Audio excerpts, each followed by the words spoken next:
what happens is we develop anxiety, then all of a sudden we have shackles around our ankles and we have our hands bound.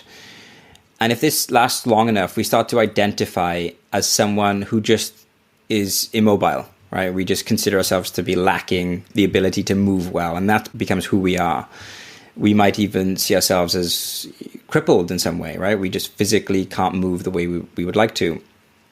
But we don't realize that we actually can move perfectly well underneath it. And when you learn the tools and you do the practice to overcome anxiety, the feeling is like those shackles have been removed. And then you go through life and you're like, wow, I can't believe I used to feel that way before and now I don't.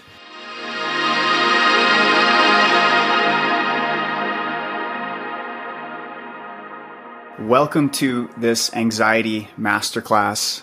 I'm really grateful to have you here. There are a lot of people who find themselves in difficult circumstances and they succumb to the pressure surrounding them and they don't take action to change things.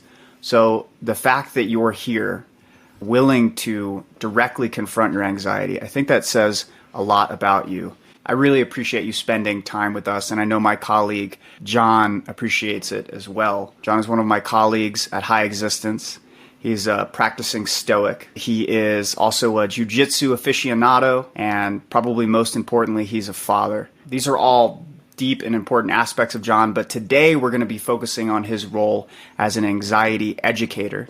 I was able to convince John to take us behind the curtain and share his perspective and wisdom on overcoming anxiety. Anxiety is such a common problem that people are faced with and is such a powerful entry point into a really rich conversation of things like emotional mastery. So, John, thank you so much for being here. I'm very excited to dive in. Yeah, thanks, Mike.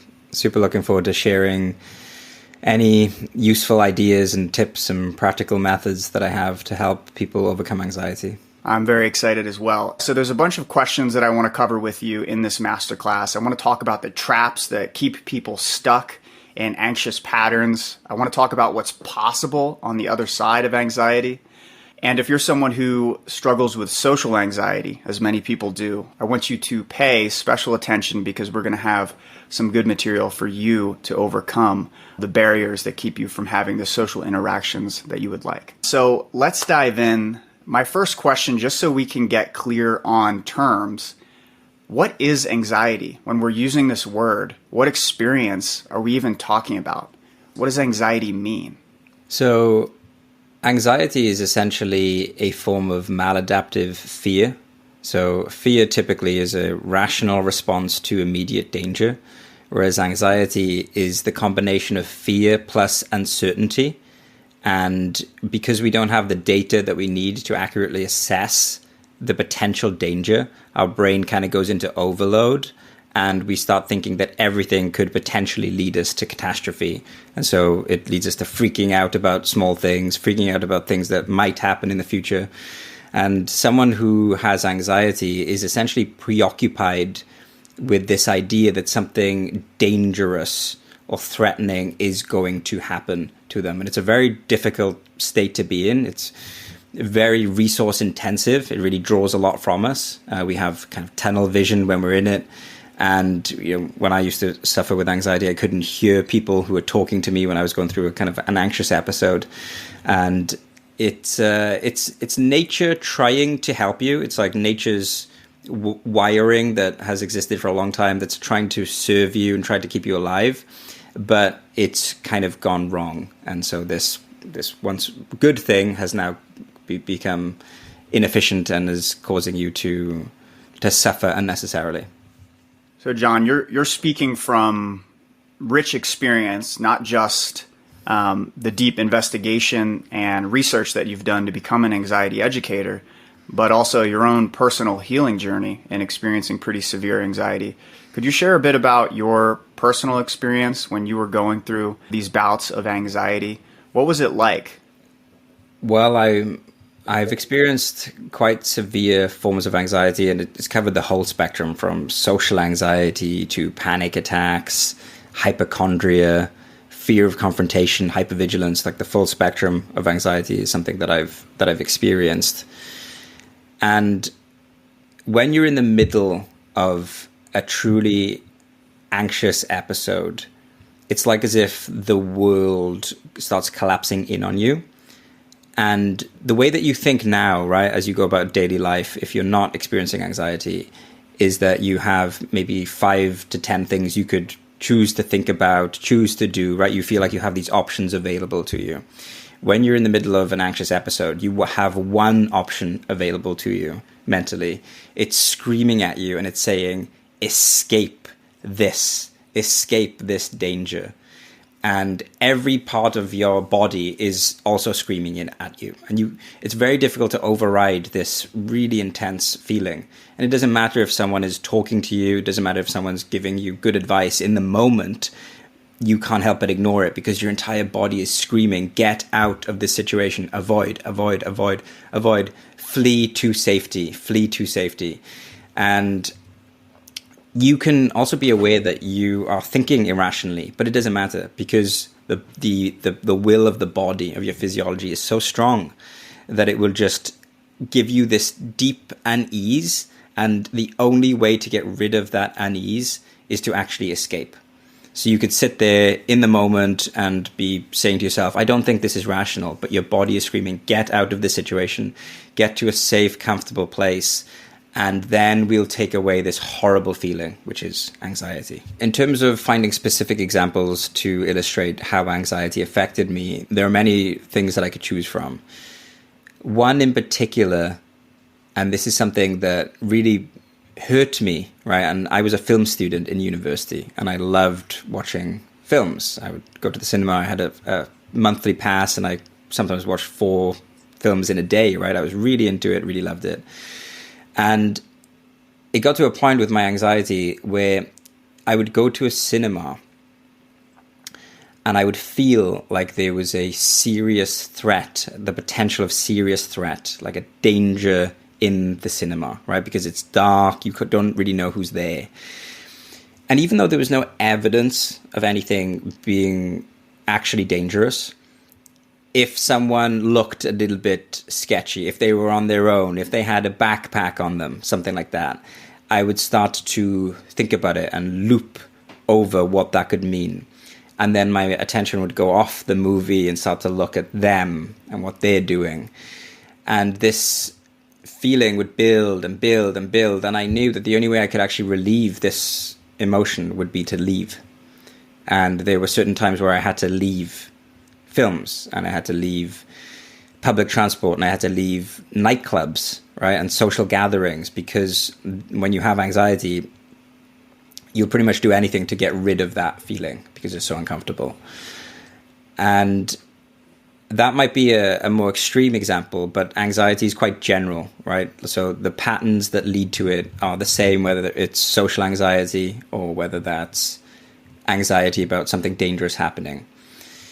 When I was going through my anxiety spell that came and went over many years, sometimes mild, sometimes serious, social anxiety was also the thing that really hurt me because we are social animals and we get a sense of self from the way that we interact with other people. So if in your social life you like who you are, you like the way that you express yourself, you like the way that other people treat you, but then you have this other private part of you where you feel anxious about certain things, that is definitely difficult, but you have the consolation that you have a good social life. When you have social anxiety, you feel like a huge part of your identity is missing. You feel like you can't say the things that you care about. You feel like you can't make the jokes that you know other people will laugh at. I always had this big issue where if I was very close to someone and very comfortable with them, they would describe me as creative and funny and interesting. And then I'd go into a group and I would be the quiet one, the kind of aloof one, the one that was more serious.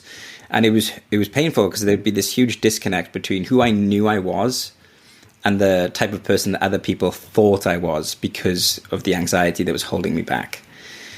And I would go into social situations telling myself, I really want to connect with people. I really want to put myself out there. But it's like as if when you have anxiety, you have your armor ripped off you and you feel very vulnerable, like a raw nerve. And even the slightest hint at rejection or the slightest bad look from a person can start triggering that anxiety, and it kind of grips you in place, and it becomes very difficult to express yourself. So yeah, social anxiety was not the only type of anxiety that I experienced, but I was extremely motivated to learn how to figure out how to overcome social anxiety, because it was very painful when I was experiencing it. I think a lot of people can relate to that experience, especially with social anxiety. I feel like it's so common, and it can be really just stifling because we feel like our authentic expression can't get through. And we have these relationships where people know us to be a certain way, but for whatever reason, there are these barriers and these blocks that keep us from fully expressing ourselves like that in less familiar contexts. And so to be able to do this work, to overcome this anxiety and feel that we can be our full self in these contexts is really a beautiful gift. And I'm curious, John, you've gone through this healing arc, this journey for yourself of overcoming anxiety. For those people who are sitting in a difficult space of anxiety, where they experience it on a regular basis, maybe even experiencing it right now, can you shine some light on what is made available to them on the other side of anxiety? What kind of possibilities begin to open up for a person if they go on this healing journey? What kinds of things become possible for them? The metaphor that comes up when I think about anxiety is that it's some kind of shackle, right? And it's hindering us. It's hindering our movement in life. So what happens is we develop anxiety, then all of a sudden we have shackles around our ankles and we have our hands bound. And if this lasts long enough, we start to identify as someone who just is immobile, right? We just consider ourselves to be lacking the ability to move well, and that becomes who we are. We might even see ourselves as crippled in some way, right? We just physically can't move the way we would like to. But we don't realize that we actually can move perfectly well underneath it.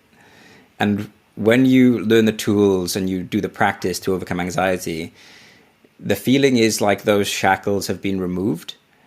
And it's a strange thing because it's the absence of something, right? So now, let's use the example. Last night I was speaking in a podcast to Donald Robertson, who's a legendary Stoic writer, someone whose books that I have read. And, I was really happy to have a video call with him and chat with him. And the sensation that I had with him was that there was like an emptiness in my body. There was nothing there. There was no nagging thoughts or thought loops or difficult emotions or butterflies in my stomach. It was just clear, like empty. And so I could actually speak to him and joke with him and have a good conversation with someone that I look up to. And this would have been unthinkable, like years ago, where I would have probably wanted him to cancel the call so I didn't have to deal with that discomfort. Or I would have been desperate for the call to end when I'm in the middle of it, so I wouldn't have been present with him. And yeah, so the thing that is available when you overcome your anxiety is it sounds a bit kind of cliche, but it's a deep sense of emotional freedom, where all of these things that are weighing on you just get removed, and then you go through life and you're like, wow, I can't believe I used to feel that way before and now I don't. Wow. And people say to me all the time, you're very zen, you're very calm, I never see you getting worked up about stuff.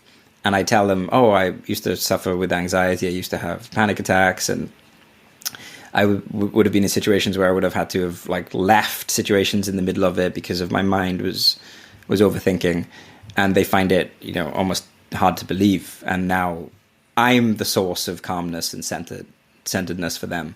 What I used to experience when I was younger was this chronic pressure to say the right things. And so it created this really stressful dynamic in conversation with other people, where they would say something and I felt like I'd have to quickly process what they were saying and then simulate what I was going to say back in my head to assess and judge whether or not it was a good thing to say, and then say it. And this process, I had to do it quickly and seamlessly enough so that the other person didn't notice that I was doing it or something like that, which puts a lot of stress and strain, and it diminishes the authenticity of the interaction because I feel like I have to filter everything.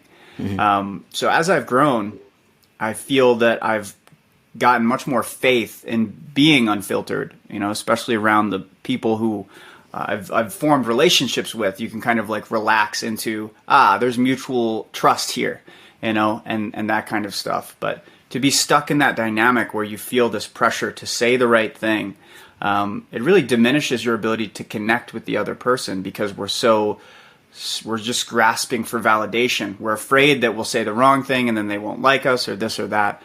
So to be able to get past that, I think is such a beautiful thing because it just opens up the possibility for more authentic relationships. And that's such an important part of being human, having these deep, trusting relationships. We've talked about these traps that keep people bound up in these self-reinforcing loops of anxiety.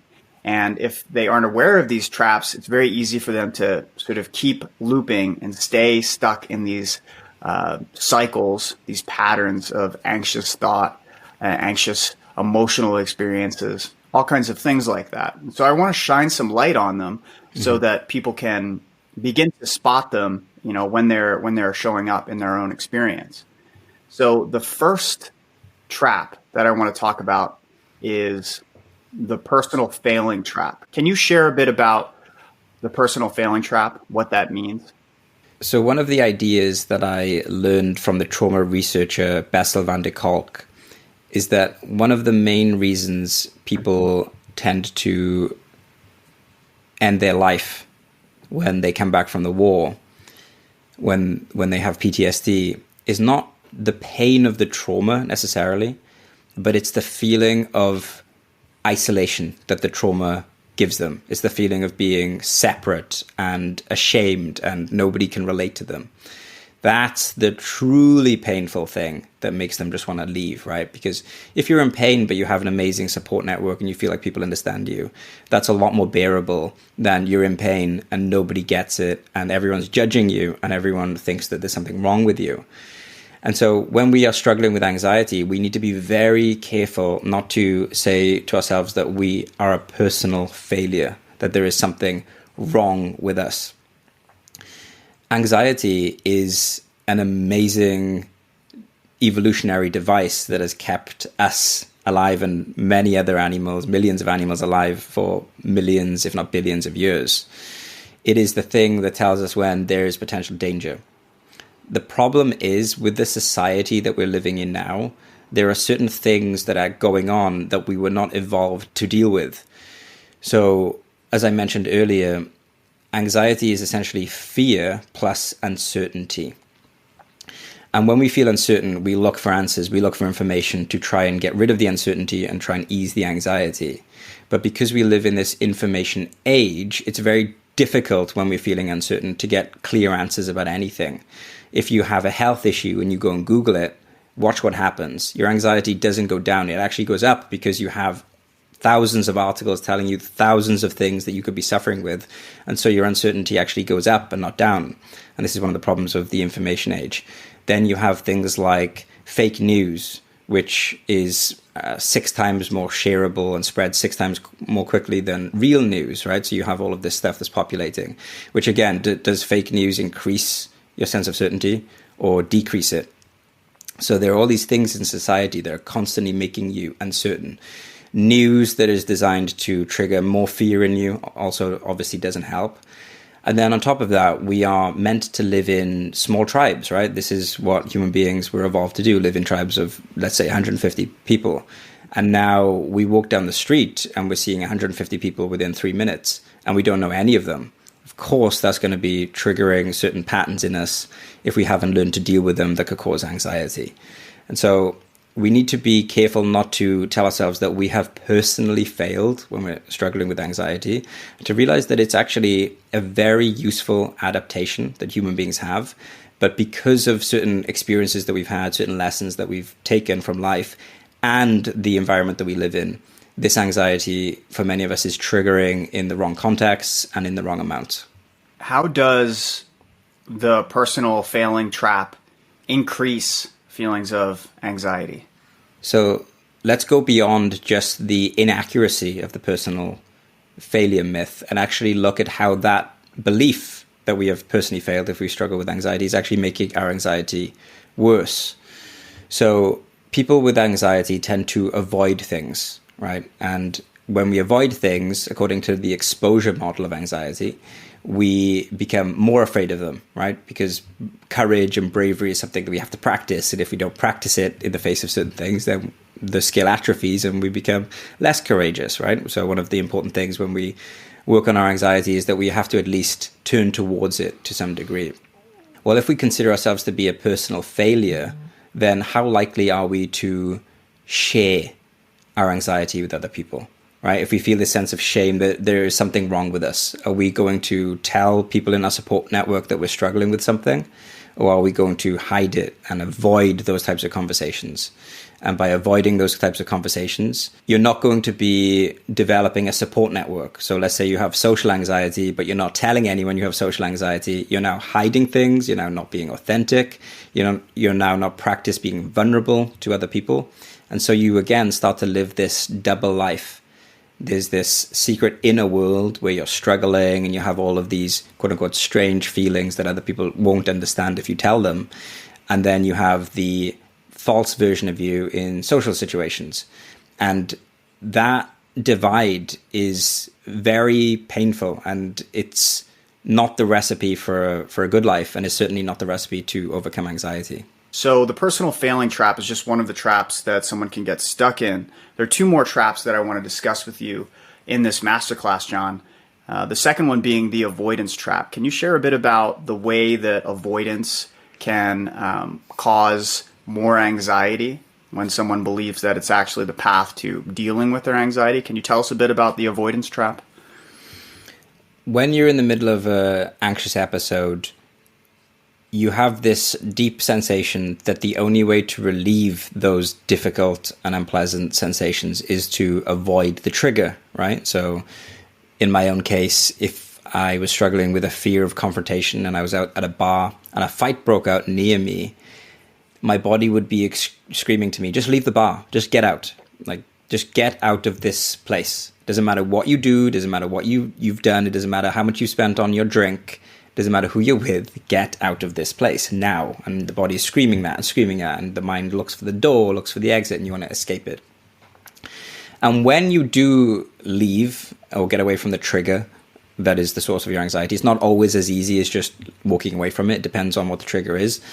But when you do get away from it and distance yourself from it, you can have an immediate relief from the anxiety, right? So we train ourselves over time that when we feel anxious, we avoid the thing and then we feel better. We have a fear of dogs. We cross the road, anxiety drops, we feel better. We have a fear of heights. We take the other route that avoids the height and then we feel better. So we're training ourselves, and it makes complete sense to avoid the thing that causes anxiety because it's painful, and our body is essentially saying to us, this is dangerous. We want you to stay alive. We love you. So don't do that thing, move away, and you can live another day. However, anxiety that is a maladaptive, irrational-based anxiety is not serving us, right? So it can actually get in the way of us living the kind of life that we want. And so even though avoiding things can stop us feeling a certain emotion, it can also lead us to become an avoidant person. And so I've been like this. I don't know if you've ever experienced this, where you go through life and you feel like you just avoid certain things. Like you avoid certain routes, you avoid certain social situations, you avoid going out to certain places. You might see someone that you used to know when you're out shopping and you kind of glance at them and you think, I'll turn the other way, right? You just become this kind of avoidant person as a way to stay safe and to avoid those difficult feelings.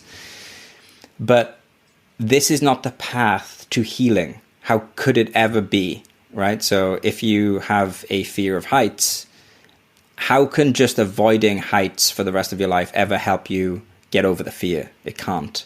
And so on some level, whether that's through cognitive exposure methods or physical exposure methods, we have to turn towards the anxiety. And when we do this, the image is like, think of a candle with a flame on top. Our goal is to get rid of the fire. What many people with anxiety do is they try to stay away from the heat, right? So they try to avoid the flame. This certainly stops you from feeling the heat, but it doesn't get rid of the fire, right? The fire that is always present, always present, always present.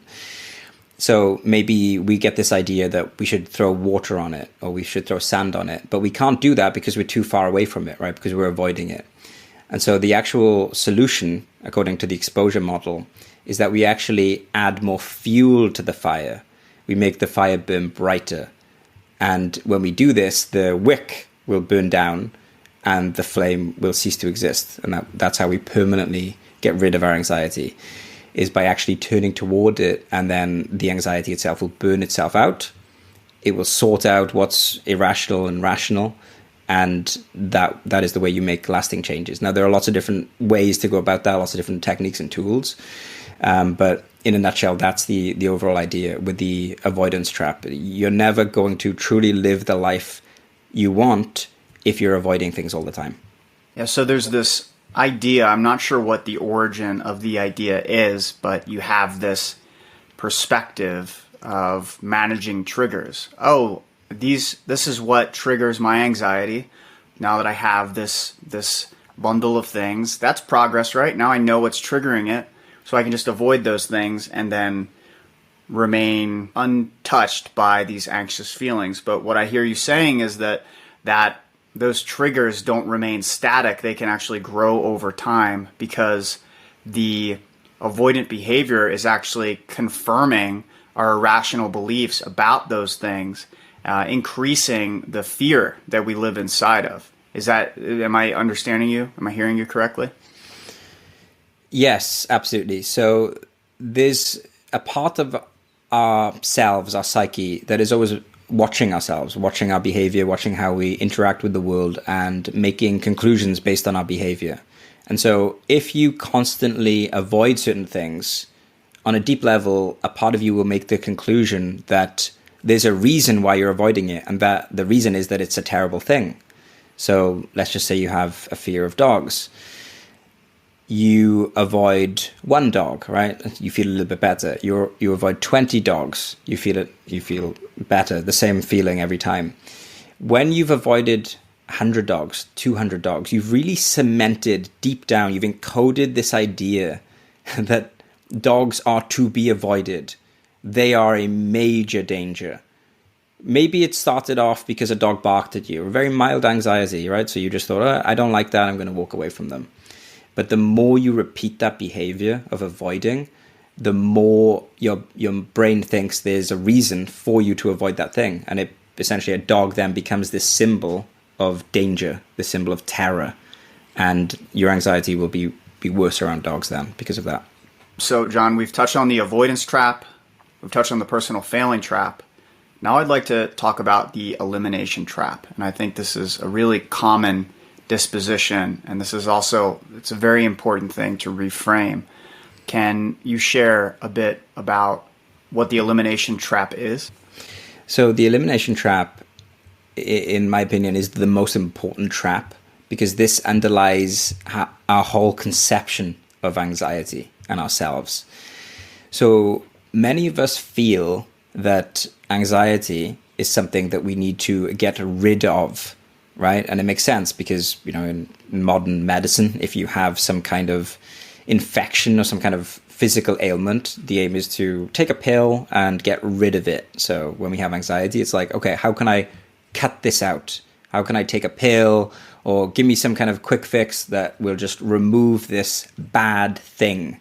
And over time, we learn to associate our anxiety as something undesirable, something unpleasant, essentially an evil, a part of ourselves that we hate, that we don't like, and we wish wasn't there. That's what we think when we have anxiety.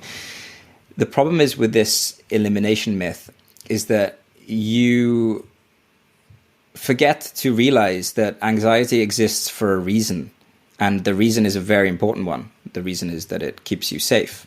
So on some level, anxiety is one of the most important, beautiful emotions that human beings can experience. Anxiety is the thing that has helped you when you were a child growing up from getting hit by a car, from jumping off something too tall. Anxiety on many occasions has literally saved your life. If you've ever seen a child growing up, anxiety would have been the thing that would have stopped you jumping into the pool when you couldn't swim.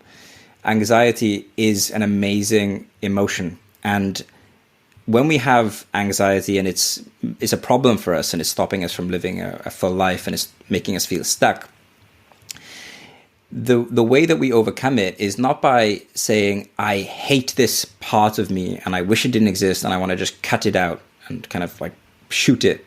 The way that we overcome our anxiety is by actually listening to it, by actually getting a better relationship to it, seeing that it is actually a very useful emotion, but we're not interacting with it in the proper ways. We don't have a good relationship to that part of ourselves.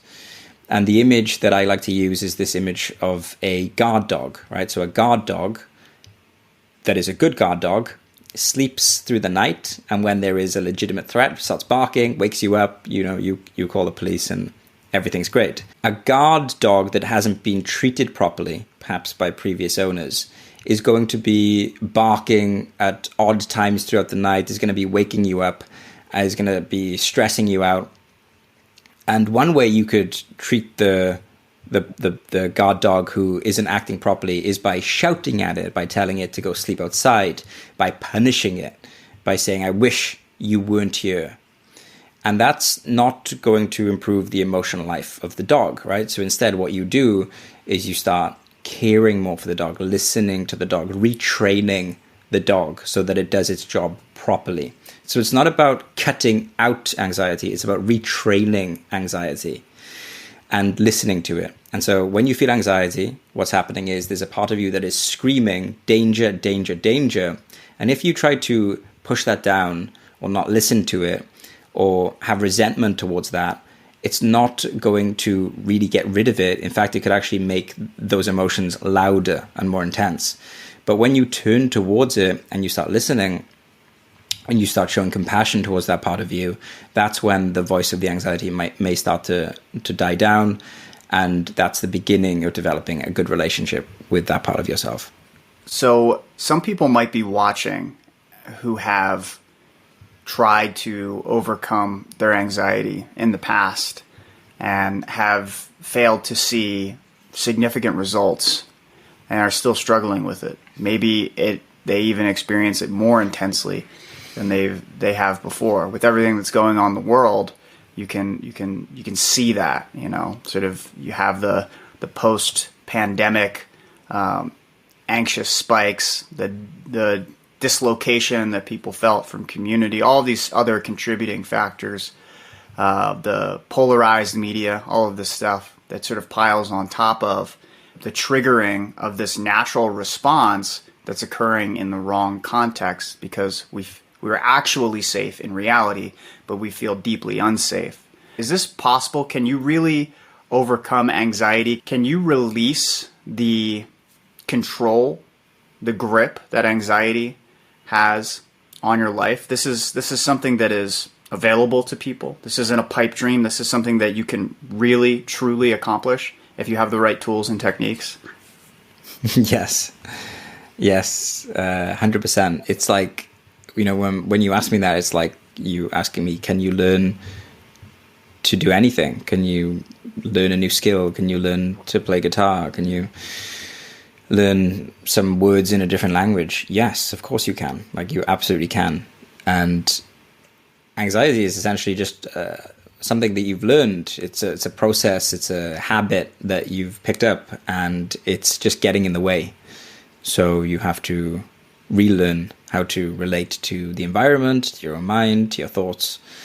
And you absolutely can, with the right tools, the right techniques, the right understanding. And understanding is very important. For example, one of the questions that I would ask you if you're struggling with anxiety is, can you go to a group of people and teach them exactly how anxiety works? Can you explain the mechanisms, the models that cause anxiety? And if the answer is no, then I would say, well, those things are important to learn. And that's why actually when I teach people to overcome their anxiety, I start by showing them how it actually works. What are the leading models? What are the different theories on it before we start getting into the techniques? Because if your goal is to relearn how to relate to your own mind, then it's important that you understand why the techniques work.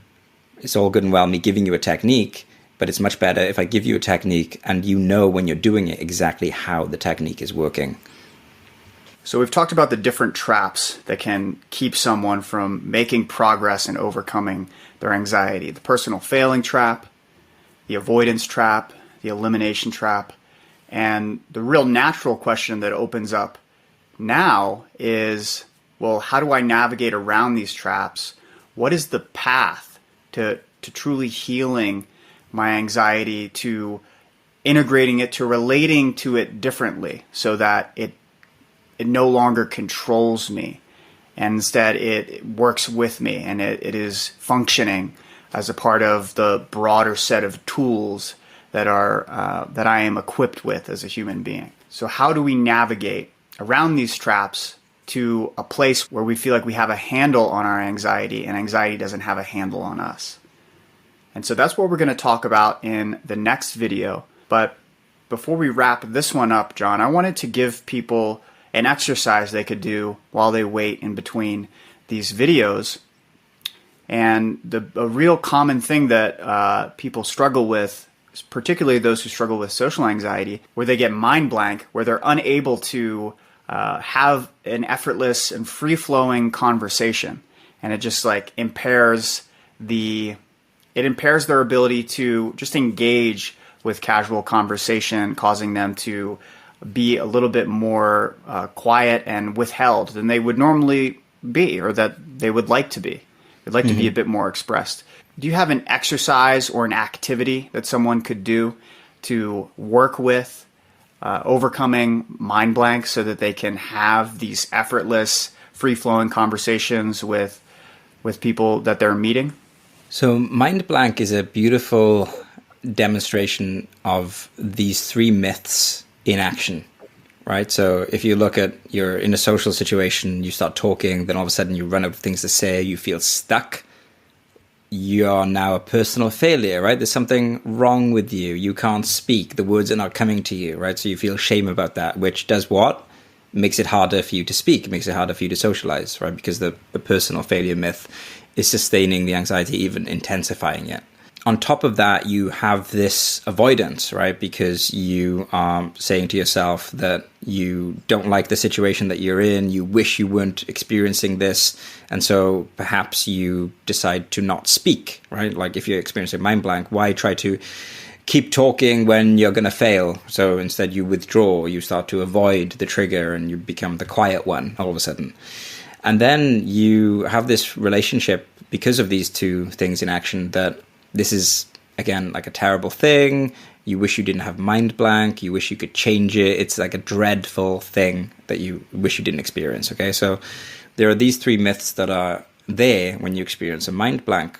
And so how can we use our knowledge of these three myths to reverse the mind blank when it happens? So the first thing that we can do is when we're experiencing it is tell the person that I have a mind blank right now.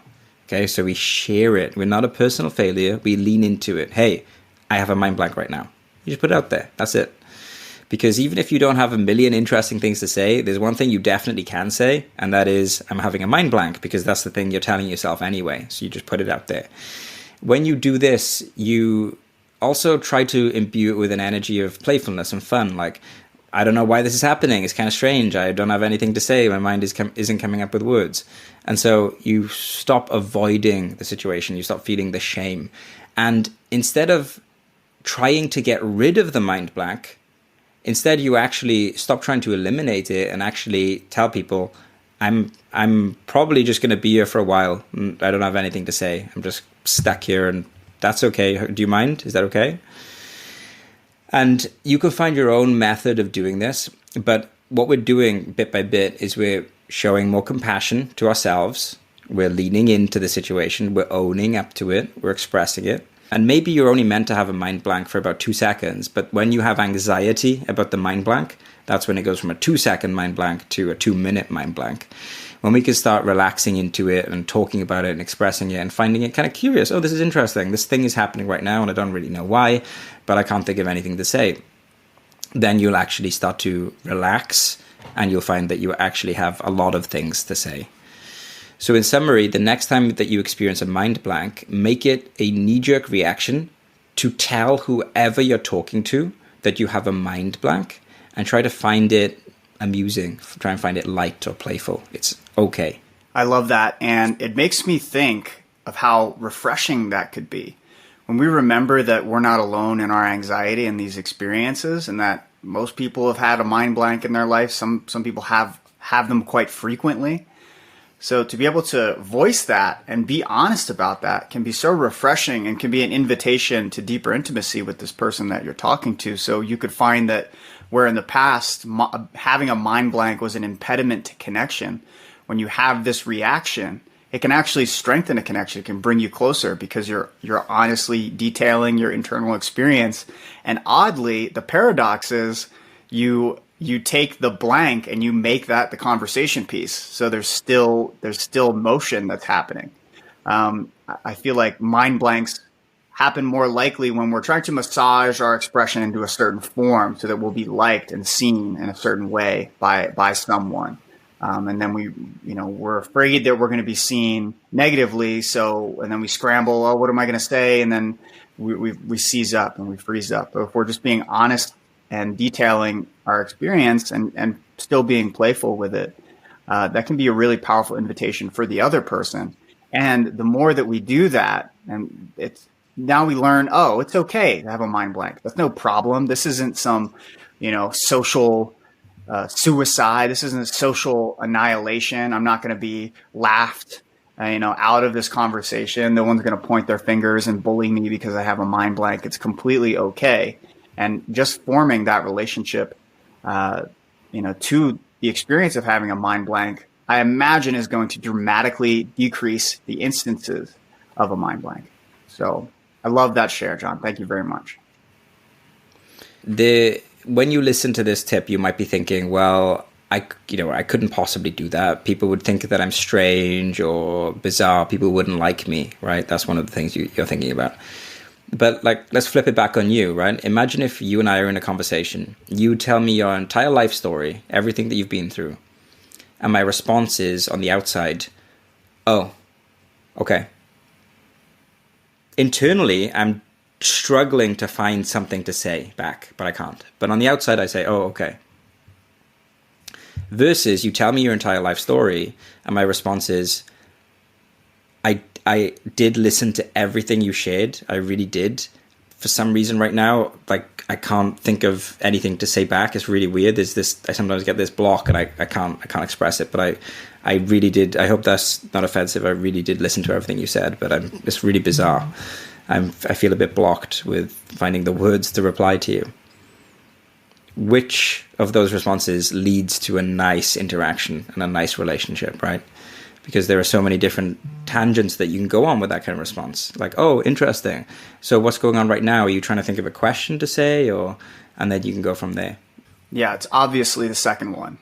And otherwise, if you're the person who just shared so much, you feel like you've been like, oh, maybe this person isn't interested. And whatever, anxiety, social anxiety that they may experience gets activated. And then, the distance starts to form between people, where if you just be honest about it, it's so strange. And that invites them into connecting, more deeply about their experiences. So I love that disposition. I love that reflex.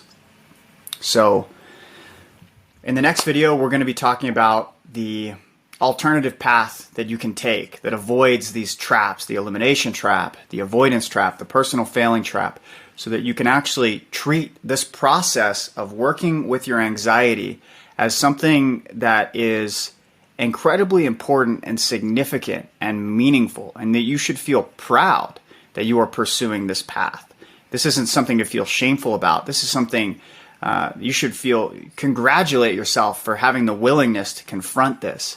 If you can overcome your anxiety, it can open up the world to you because you build the confidence and the recognition that, yeah, I can do this. There's so much out there for me to experience. And so very excited to share that in the next video.